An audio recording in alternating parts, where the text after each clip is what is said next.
Friends, आज हम बात करने वाले हैं 2019 में release science fiction thriller movie in the shadow of the. कहानी की शुरुआत होती है सन 2024 फिलाडेल्फिया यूएसए से, जहां हम देखते हैं कि सिविल वार चल रहा होता है और फिर सीन शिफ्ट हो जाता है और अब हम 1988 में होते हैं, जहां हमें तीन लोगों को अलग अलग जगहों पे दिखाया जाता है। एक आदमी जो पियानो बजा रहा होता है, वहीं दूसरा आदमी कुकिंग का काम कर रहा होता है और एक लेडीज जो बस ड्राइव कर रही होती है। फिर इन तीनों के नाक, कान और मुंह से खून निकलने लगता है और तीनों के तीनों ऑन द स्पॉट मारे जाते हैं। अब सीन चेंज होता है और अब हम डिटेक्टिव लॉकहार्ट और मैडॉक्स को देखते हैं, जो बस की एक्सीडेंट वाली जगह पर जाते हैं। जब वो वहाँ पहुँचते हैं तो उन्हें डिटेक्टिव हार्ट मिलता है, जो कि लॉकहार्ट का ब्रदर इन लॉ है। लॉकहार्ट उस डेड बॉडी को चेक करता है तो देखता है कि नेक के बैक साइड में 3 निशान बने होते हैं, जैसे लगता है किसी ने कुछ इंजेक्ट किया हो। अभी वो आपस में डिस्कस कर ही रहे होते हैं, एक और पुलिस वाला आता है और बताता है कि शहर में 2 और डेड बॉडीज मिली हैं, जिनके नेक के बैक में सेम निशान बना हुआ है और उनकी मौत भी सेम तरीके से हुई है। फिर लॉकहार्ट और मैडॉक्स फॉरेंसिक लैब जाते हैं, जहां वो डॉक्टर से मिलते हैं। तो डॉक्टर उनको बताता है कि तीनों की मौत एक ही वजह से हुई है, लेकिन वो वजह क्या है अभी तक हम नहीं पता लगा पाए और उनके गर्दन के पीछे जो 3 निशान बने हुए हैं वो भी हमें नहीं पता। तभी लॉकहार्ट को कॉल आता है और उसे बताया जाता है कि एक क्लब में एक लड़की के ऊपर हमला हुआ है। वो मैडॉक्स के साथ वहाँ पहुँचता है। पूछताछ के दौरान वो लड़की बताती है कि उसके ऊपर एक लड़की ने हमला किया जो ब्लू कलर की हुडी पहनी हुई थी और वो थोड़ा देखने में अलग दिख रही थी। अभी लॉकहार्ट से बात ही कर रही होती है, तभी उसके नाक और कान से खून निकलना शुरू हो जाता है और उसका भी ऑन द स्पॉट डेथ हो जाता है। तो देखते हैं कि उसके गर्दन के पीछे भी वही 3 निशान बने हुए थे जो और डेड बॉडीज के ऊपर बने होते हैं। तो फिलाडेल्फिया पुलिस शहर में हर ब्लू कलर की हुडी पहने हुए लड़की की तलाशी लेना शुरू करते हैं। दूसरी तरफ लॉकहार्ट और मैडॉक्स जा रहे होते हैं, तभी उनकी कार के सामने एक लड़की आ जाती है जिसने ब्लू कलर का हुडी पहन रखा था। उसके हाथ में एक चोट का निशान भी होता है। वो भागने लगती है और वो दोनों उसका पीछा करने लगते हैं। भागते हुए वो लड़की एक under construction underground metro station पर पहुंचती है और मैडॉक्स भी उसको देख लेता है। मैडॉक्स से उसकी फाइट होती है और मैडॉक्स को घायल करके आगे बढ़ती है। तभी वहाँ लॉकहार्ट आ जाता है और उस पर वो गन पॉइंट करता है। तो लड़की बोलती है तुम्हारी वाइफ एक बेटी को जन्म देगी और जन्म देने के बाद तुम्हारी वाइफ का डेथ हो जाएगा। लेकिन लॉकहार्ट उसकी इन बातों को ध्यान नहीं देता। उसे लगता है कि मेरा ध्यान भटकाने के लिए ऐसा बोल रही है। फिर लॉकहार्ट और उस लड़की के बीच में थोड़ी फाइट होती है। वो लॉकहार्ट के ही हथकड़ी से उसको एक लोहे के बेंच में बांध देती है। अभी वो आगे बढ़ रही होती है, तभी लॉकहार्ट उसके पैर पे हमला कर देता है, जिससे उसका बैलेंस बिगड़ जाता है और वो आती हुई ट्रेन से टकरा जाती है और वहीं उसकी मौत हो जाती है। लेकिन वो लड़की अपने साथ बहुत सारे सवाल छोड़ जाती है, जैसे कि वो लड़की कौन थी और उसने उन चारों को क्यों मारा और सबसे इम्पोर्टेंट बात, उनके गले के पीछे वो जो 3 निशान बने हुए थे उसका क्या मतलब है। खैर,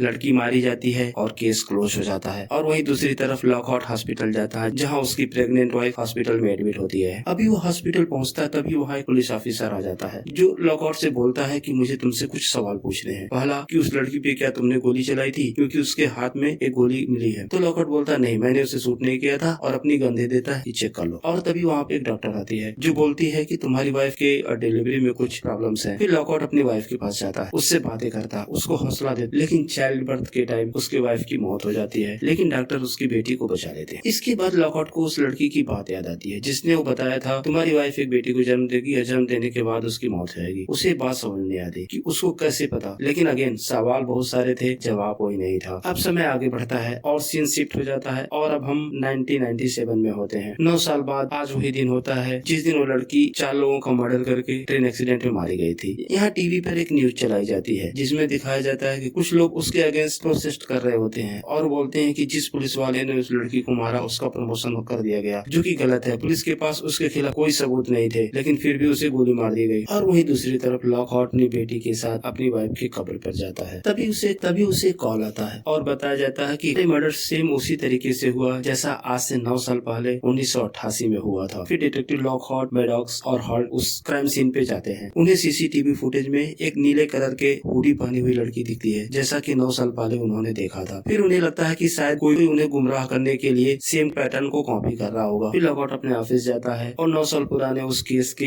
एविडेंस बॉक्स को खोलता है। फोटोग्राफ में देखता है कि उस लड़की के हाथ पे कुछ चोट के निशान और वही सेम निशान अभी जो सीसीटीवी फुटेज में लड़की को देखा था उसके हाथों पर भी होता है। ये बात लॉकहार्ट के लिए सरप्राइज होती है, क्योंकि उन्होंने किसी भी न्यूज चैनल में कहीं पर भी इस बात का जिक्र नहीं किया था कि उस लड़की के हाथ पे किसी तरह का चोट का निशान है। तो फिर कातिल को कैसे पता चला और उसने सेम पैटर्न कैसे कॉपी किया, ये बात उसके लिए परेशान करने वाली होती है। वही लॉकहार्ट को उस एविडेंस बॉक्स से की मिलती है, तो अपनी टीम को बोलता है कि उस की के बारे में पता करने के लिए। तो उन्हें पता चलता है कि ये की किसी एयरक्राफ्ट मैन्युफैक्चरिंग कंपनी का है। लेकिन सबसे सरप्राइजिंग बात यह होती है कि एक कंपनी अभी 1996 में ही शुरू हुई थी कि उन्हें की 1988 में मिली थी। तभी वहाँ उनसे मिलने डॉक्टर नवीन आता है और वो लॉकहार्ट को बताता है कि जब दोनों बार मर्डर हुए तो उस टाइम चंद्र ग्रहण का टाइम था और ये कोई नॉर्मल चंद्र ग्रहण नहीं है। ये चंद्र ग्रहण 9 सालों में सिर्फ एक बार आता है और इस पल को सुपर मून या ब्लू मून के नाम से जाना जाता है। इस टाइम ड्यूरेशन में मून की ग्रेविटेशनल फोर्स बहुत ज्यादा होती है, जिसके कारण अलग अलग टाइम के बीच में एक ब्रिज सा बन जाता है और उस टाइम हम टाइम ट्रेवल कर सकते हैं। और मुझे लगता है कि ये दोनों घटनाएं टाइम ट्रेवल से जुड़ी हुई है, लेकिन लॉकहार्ट और मैडॉक्स उसकी बात पे ध्यान नहीं देते और वहाँ से चले जाते। फिर वो उस एयरक्राफ्ट बनाने वाली कंपनी के एयरफील्ड ऑफिस जाते हैं, जहाँ देखते हैं रात का समय होता है और गेट बंद होता है। मैडॉक्स के मना करने के बाद भी लॉकहार्ट अंदर जाता है। वहाँ उसका सामना उस लड़की से होता है जिसको उसने 9 साल पहले मरते हुए देखा था और उस लड़की की एज बिल्कुल सेम होती है जैसा उसने 9 साल पहले देखा था। और सबसे सरप्राइजिंग बात ये होती है कि जब वो 9 साल पहले मर गई तो अभी कैसे जिंदा हो सकती है। लड़की उस पर गन पॉइंट करती है और बोलती है बैठ जाओ। ये बातें हो ही रही थी तब तो पीछे से मैडॉक्स आ जाता है और लड़की उसको शूट कर देती है। मैडॉक्स ऑन द स्पॉट मारा जाता है और उधर पुलिस उस एरिया को चारों तरफ से घेर लेती है। तो लड़की लॉकहार्ट को लेकर के प्लेन से बाहर भागती है। जब वो प्लेन में होता है तो लड़की उसको बोलती है कि मेरा पीछा करना बंद कर दो। वो उससे पूछता है कि जब तुम मर गई थी तो भी जिंदा कैसे हो गई। वो बोलती है मैं तुम्हें जितना ज्यादा बताऊंगी उतना ही तुम परेशान होते जाओगे, इसलिए मैं अभी भी कहती हूँ मेरा पीछा बंद कर दो। काफी पूछने के बाद वो बताती है हर 9 साल में एक बार सुपर मून का टाइम आता है, उस टाइम मैं टाइम ट्रेवल करती हूँ और सिर्फ कुछ समय के लिए ही टाइम ट्रेवल करती हूँ। इतना बताने के बाद वो लॉकहार्ट को उस प्लेन के ऊपर से धक्का मार देती है। लॉकहार्ट नीचे पानी में गिर जाता है और फिर वो तैरकर समुद्र के किनारे आ जाता है। जब वो बाहर आता है तो देखता है कि वो प्लेन क्रैश हो चुका है, लेकिन वो लड़की वहाँ पर नहीं होती है। इसका मतलब वो जिंदा बच गई। तभी हाल्ट अपनी टीम के साथ वहाँ आ जाता है तो लॉकहार्ट हाल्ट को बताता है कि वो लड़की टाइम ट्रेवल करके आई थी और अब तुम्हें नहीं मिलेगी, लेकिन उसकी बात का कोई विश्वास नहीं करता। अब सीन शिफ्ट होता है और हम 2006 में होते हैं। हम देखते हैं कि लॉकहार्ट ने पुलिस की नौकरी छोड़ दी है, लेकिन फिर भी वो उस केस को अभी भी नहीं भूल पाया था। वो उसको सॉल्व करने के लिए कोशिशें करता रहता है। इन सब बातों की वजह से उसकी बेटी अब उसके पास नहीं रहती, वो उसके ब्रदर इन लॉ के पास रहती, यानी कि हाल्ट के पास। तभी लॉकहार्ट एक रिकॉर्ड चेक कर रहा होता है जहाँ उसे पता चलता है कि 1988 में एक और मर्डर हुआ था, लेकिन वो रजिस्टर नहीं हुआ था। यानी कि 1988 में 3 नहीं 4 मर्डर हुए थे और उस आदमी का नाम हेराल्ड होता है। फिर लॉकहार्ट उसके कब्र पे जाता है और उसे खोद कर उसके कंकाल को चेक करता है तो क्या पाता है कि उसके गर्दन के पीछे भी वही 3 निशान बने हुए थे जो बाकी 3 डेड बॉडीज के ऊपर होते हैं। फिर वो हेराल्ड के घर जाता है और उसकी वाइफ से मिलता है तो वो बताती है हेराल्ड मरने से पहले श्वेत आंदोलनकारी एक ग्रुप चलाता था और इस सब्जेक्ट पे उसने एक किताब भी लिखी थी। वहीं लॉकहार्ट को कुछ नोट्स मिलते हैं जिनमें इस आंदोलन के विषय में ही लिखा होता है। तो उसकी वाइफ बोलती है हाँ वो नोट्स चुके से लोगों को भेजता था। तो हेराल्ड की वाइफ लॉकहार्ट को एक लिस्ट देती है। जब वो लिस्ट चेक करता है तो पाता है कि जितने भी लोग मारे गए सब उस लिस्ट के हिस्सा थे, यानी कि जितने लोग मारे गए सब के सब उस ग्रुप के हिस्सा थे। वो कहीं न कहीं उस ग्रुप से जुड़े हुए थे। कॉर्टी लॉकहार्ट हाल्ट से मिलता है और उसको बताता है कि Herald white nationalist militant group चलाता था जो आगे जाकर एक बड़ा आंदोलन बन गया और वो लड़की फ्यूचर से पास्ट में ट्रेवल कर रही है, उन लोगों को मार रही है जो लोग इस ग्रुप के हिस्सा थे। लेकिन हाल्ट उसकी इस बात को मानता नहीं। वो बोलता है नहीं ऐसा नहीं हो सकता। फिर वो जाने लगता है। वहीं लॉकहार्ट हाल्ट का बैच चुरा लेता है और उस बैच का यूज करके वो हेराल्ड की एक्स वाइफ का एड्रेस पता करता है। लेकिन जब उसके घर पे जाता है तो देखता है वो मर चुकी होती है और उसके गले पर भी वही निशान होता है, नाक और कान से खून निकला होता है। तभी उसे वहाँ वो लड़की दिखती है। वो उसका पीछा करता है। पीछा करते हुए समुद्र किनारे पहुँचता है जहाँ देखता है कि वो लड़की एक टाइम मशीन में बैठी हुई थी। जब तक वो कुछ करने की सोचता टाइम मशीन वहाँ से गायब हो चुकी होती है और तभी वहाँ पुलिस आ जाती है और लॉकहार्ट को अरेस्ट कर लेती है। उन्हें लगता है कि हेराल्ड के एक्स वाइफ का मर्डर लॉकहार्ट ने किया है। और वहीं दूर हम डॉक्टर नवीन को देख जो एक पहाड़ी के ऊपर से खड़ा होकर ये सब देख रहा होता है। अब सीन शिफ्ट हो जाता है और अब हम 2015 में होते हैं जहाँ हम डॉक्टर नवीन को देखते हैं। वह एक एक्सपेरिमेंट कर रहा होता है कुछ सुअरों पे। वो उन सुअरों को इंजेक्शन लगाता है और इंजेक्शन लगाने के बाद उनके ऊपर भी वही निशान बनते हैं जैसा कि हमने 1988 में डेड बॉडीज पे देखे थे। और फिर वो रिमोटली उन इंजेक्शन को बारी बारी से एक्टिवेट करते हैं और उनके एक्टिवेट करने के बाद उन सुअरों के नाक और कान से खून निकलता है और वो मारी जाती है। वहीं दूसरी तरफ लॉकहार्ट उसी जगह पे समुद्र किनारे बैठा होता है जहाँ 9 साल पहले वो लड़की टाइम मशीन से गायब हो गई थी। तभी उसको उसकी बेटी एमी का मैसेज मिलता है और बोलती है कि वो माँ बनने वाली है। वो चाहती है लॉकहार्ट भी उस समय उसके साथ रहे। तभी डॉक्टर नवीन लॉकहार्ट को किडनैप कर लेता है और वो बताता है कि वो लड़की मेरे बनाए हुए इंजेक्शन से लोगों को मार रही है और वो इंजेक्शन जिसको हम किसी भी समय रिमोटली कंट्रोल कर सकते हैं। तभी लॉकहार्ट नवीन को पीछे से पकड़ लेता है और उनकी गाड़ी का एक्सीडेंट हो जाता है। लॉकहार्ट फिर से वहीं उस समुद्र के किनारे पहुंच जाता है जहाँ लास्ट टाइम वो लड़की गायब हुई थी। वो लड़की जब आती है तो उस पे गन पॉइंट करता है और बोलता है कि अगर मैं तुम्हें आज यहाँ मार दूंगा तो पास्ट में तुम जाकर किसी को भी नहीं मार पाओगे। तो वो लड़की लॉकहार्ट को एक ब्रेसलेट दिखाती है। ये वही ब्रेसलेट ब्रेसलेट होता है जो लॉकहार्ट ने अपनी वाइफ को दिया था। तो बताती है कि मैं आपकी ग्रैंड डॉटर हूँ, आपके कहने पर ही मैंने एक टाइम ट्रेवल और मर्डर शुरू किए। वो बताती है कि सन 2024 में एक बहुत बड़ा सिविल वार होगा जिसमें लाखों लोग मारे जाएंगे और ये सिविल वार हेराल्ड की लिखी हुई उस बुक की वजह से होगा जिसको उसने 1988 में लिखी थी।